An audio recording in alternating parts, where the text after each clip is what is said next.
Absibilay malaktuga don kibaru keneka bi kibara mamburu ga dokluga origa fo mali finitu koni bingali kala do ga wala jugu do koni tia jumado juin kalo kle wolonvla kono na la bamako aywa kibara musira ma yayi naga fo ko ni ma ko fole nunu koni wi wala jugu do kon buluda mi re ka mugu jugu do kon be ko bla mobli do kono kata jo yoro dola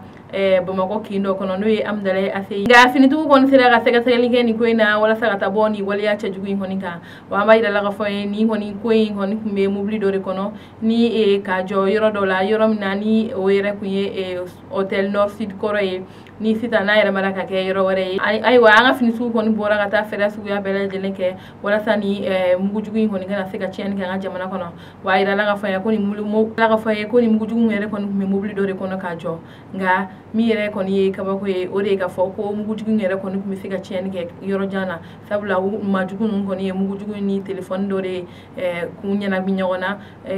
wala sa nubuto yoro jana wala sa ka chiani ke o telephone fe wala sa mugu jugu be sega chito ga mina aywa anga finitu koni kon sira ka ni ko yi koni bale nuga barage mina ye wa mi yoro mina ko bi koni mugu jugu koni sira ka takabe aywa ma ira la fa ni mobli koni be finitu ga buluka awa sega sega lube sena ni kibara mbara amauda oklo aywa kibara mambuluka do oklo kan tukuni ore ga fo kulungu ni ale koni be mali chama cha fa fe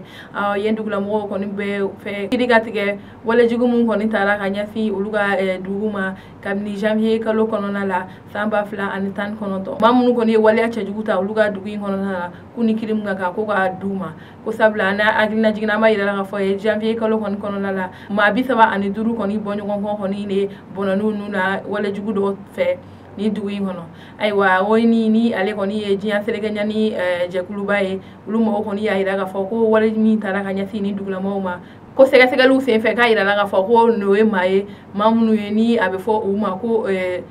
donso ko o ma ore koni no e ni wali yanye wa ya ira ga fo fana ko ni o ma ko fele nunu koni bora dugula dugumu yera ga suru kolongo dugula wa ya ira ga fo ko mamunu kun nyini nendo ka wala juguta ga nyasuma ko ye dugula flawye o kumne kon nani koni ni ma ko fele nunu o ni ma o ye ulu koni ga sega sega lu sembe ulu koni sira kan yera ga fo wa ya ira ga fo fana ko mire ni waliya nunu ye ko alibi ko sega sega lu be ga sena ka fo ko ni ma ko fele nunu ma da ka fagali kani o ga o marfa o kele doroye ko wa ko fagali mina wala ko ngubulo no re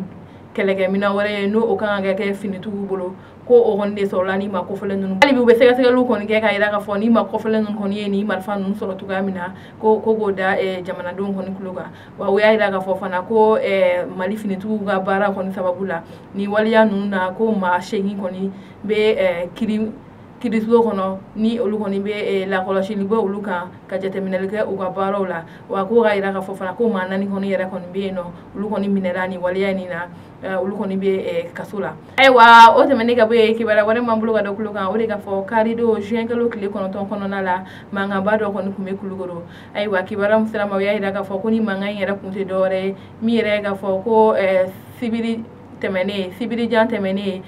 muso do koni bwe no ni ale sibita samu ga ani saba konna ni ale koni suyera aywa o kumne koni na polisu yera koni kunga sega sega lu senfe ule ma do koni ule ma kele koni be no ule o mine ma ira ga fa koni ma kele ne koni ye ni muso to ga fa nga dugula mo koni bora ga ira ga fa ko polisu ye ma mi mine ko ale no be ni fakalina o kumne koni kono na ni dugula mo koni bora ga fo ko ga ni ma ko fole ndi uluma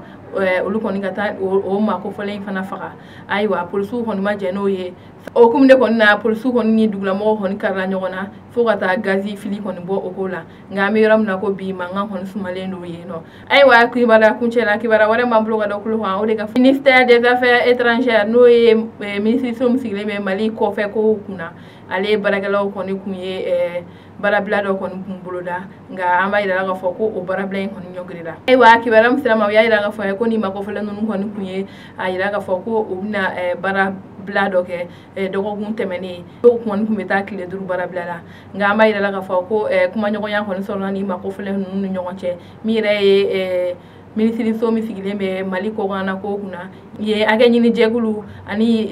gouvernement maaw kɔni ni ɲɔgɔn cɛ olu kɔni ye kuma ɲɔgɔnya ye min yɛrɛ k'a fɔ ko u bɛ kalo 2 kɔni ɲɔgɔn lajɛ kɛ min ka jateminɛ kɛ sabula Mali gouvernement kɔni tun ye layidu ta u ye ko o kalo 2 kɔnɔna la u b'u ka laɲiniw sabati o y'a jira k'a fɔ ne o kalo 2 in kɔni kɔnɔna la ni gouvernement ma u ka